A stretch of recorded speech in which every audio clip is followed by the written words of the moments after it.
প্রত্যেকটা কথা মনোযোগ সহকারে শুনবেন। যদি কথাগুলোর সাথে একমত হয়ে থাকেন তাহলে ভিডিওটা সর্বোচ্চ শেয়ার করবেন, এবং কি আপনি একজন প্রবাসী হয়ে আপনার জন্য কিছু করুন। নিজেদের দাবি নিজেরাই আদায় করতে শিখুন। সময় এসেছে সকল প্রবাসী ঐক্যবদ্ধ হওয়ার। এখন যদি ঐক্যবদ্ধ হতে না পারেন তাহলে চিরকালই অন্যায় অবিচারের শিকার হতে হবে। কথাগুলো শুনেন শেষ পর্যন্ত, এবং কি ভিডিওটা সর্বোচ্চ শেয়ার করবেন।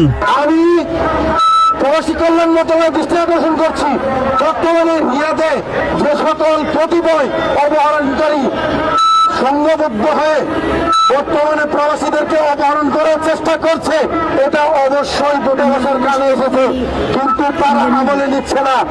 যদি আমরা আজকের এই সমাবেশের মাধ্যমে, আজকের এই মানববন্ধনের মাধ্যমে আমরা শুধুমাত্র একটা ঘোষণা দিতে চাই, এবং সাংবাদিক ভাইদেরকে নিয়ে আমরা একতাবদ্ধ হয়ে শুধু একটা কথাই বলতে চাই, আজকের দিনটি প্রথম দিন।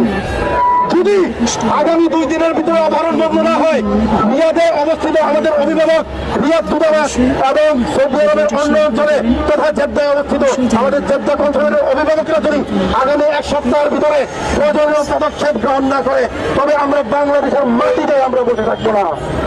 বাংলাদেশের কোন প্রবাসী যদি সৌদি আরবে কোন ধরনের নির্যাতনের শিকার হয়, অপহরণের শিকার হয়, গুমের শিকার হয়, তবে সেটা বাংলাদেশ সরকারের জন্য কল্যাণ বয়ে আনবে না। আমরা সৌদি সরকারকে কিছু বলতে চাই না, কারণ আমরা এমন কোনো আচরণ করবো না যে আচরণটা আমাদের প্রবাসীদের উপরে প্রভাব ফেলবে।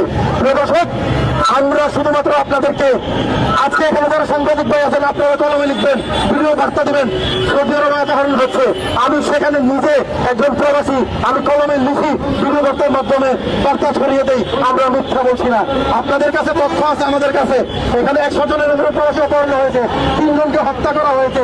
বাংলাদেশ সরকার কি এগুলো দেখছে না? তথ্য উপদেষ্টা যারা আছে, প্রবাসী কল্যাণ মন্ত্রণালয় যারা আছে, উপদেষ্টা মন্ডলী যারা আছে, বর্তমানে যারা এনসিপি সহ